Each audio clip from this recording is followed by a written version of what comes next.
आज हम लहरों का राजहंस नाटक पर चर्चा करेंगे। मैं डॉक्टर राजेंद्र सिंह, सहआचार्य राजकीय कला महाविद्यालय सीकर। सबसे पहले हम कथा वस्तु पर चर्चा करते हैं। लहरों के राजहंस की कथा वस्तु में इतिहास एवं कल्पना का समन्वय है।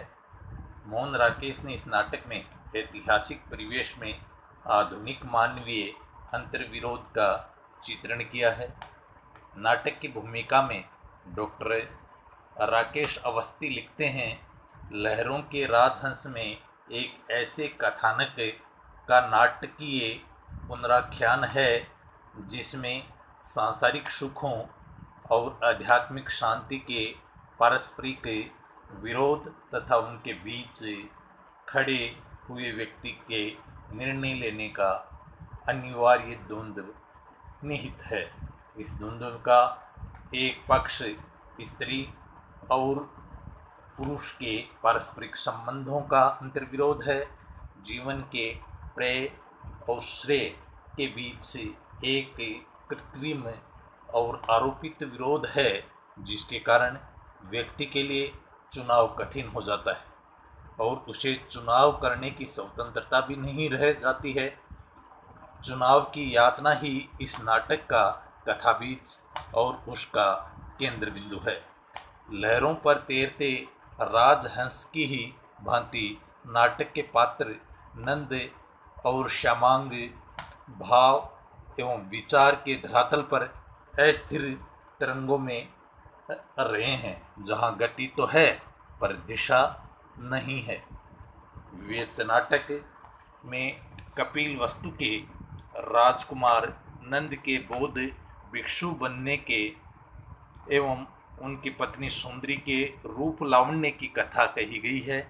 नंद के जीवन की महत्वपूर्ण घटना है, वह न तो मुग्ध कामुक प्रेमी के रूप में संतुष्ट है और न ही भिक्षु के रूप में, यानी वैरागी बनकर वैरागी रूप में भी वो संतुष्ट नहीं है।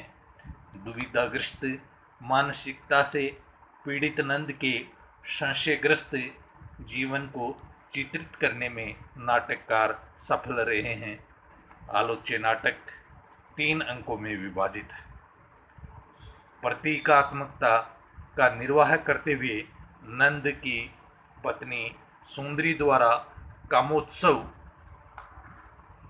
का आयोजन एक तनाव उपस्थित करता है।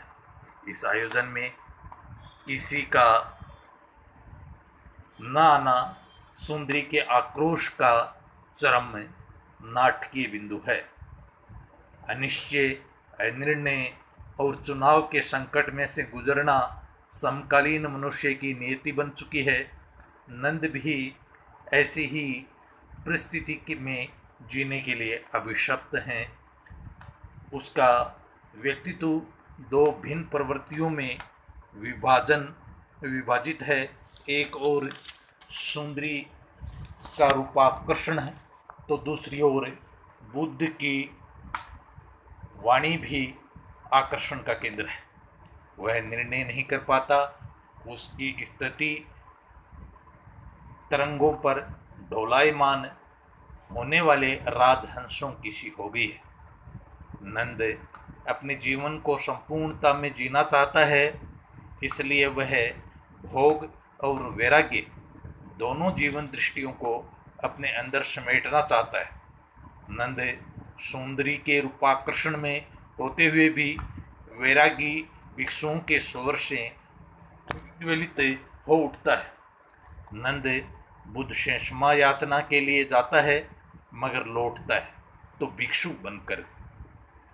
आहत सुंदरी उसे दूसरा व्यक्ति संबोधित करती है, जबकि नंद स्वीकार करता है कि अंतर पड़ता यदि मेरे हृदय बदल जाता।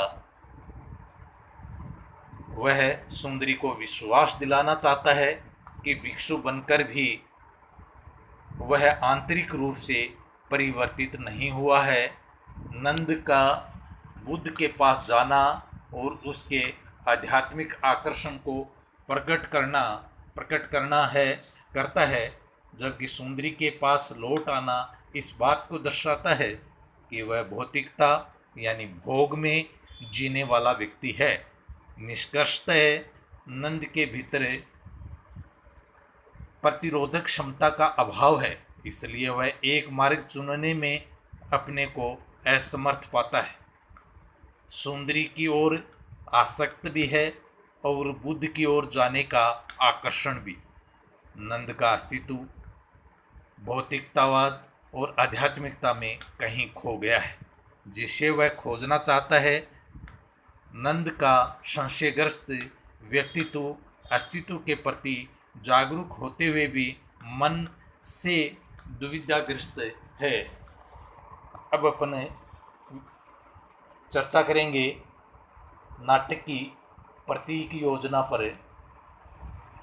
देखें, लहरों का राजहंस सांसारिक सुखों एवं आध्यात्मिक शांति के अंतर्विरोध के बीच खड़े व्यक्ति के अनिश्चय और उसके द्वंद्व का नाटकीय पुनराख्यान है। यह द्वंद्व स्त्री और पुरुष के पारस्परिक संबंधों का अंतर्विरोध को उजागर करता है, जो ये रेखांकित करता है कि प्रेय और श्रेय के बीच एक कृत्रिम और आरोपित द्वंद्व है। उसके कारण चुनाव कठिन हो जाता है और उसके पास वैसे चुनाव की स्वतंत्रता भी नहीं रह जाती है। अनिश्चय अस्थिर संशयी मन वाले नंद की यही चुनाव की यातना इस नाटक का मूल बीज या कथा बीज, जैसा कि पहले भी बताया जा चुका है, उसका केंद्र बिंदु है। धर्म भावना से प्रेरित ऐतिहासिक पात्रों के द्वंद्व इस कथानक के उलझे हुए ऐसे ही अनेक प्रश्नों का इस कृति में नए भावबोध के परिवेश में परीक्षण किया जाना समीचीन होगा। नाटक की प्रतीक योजना इस प्रकार से है।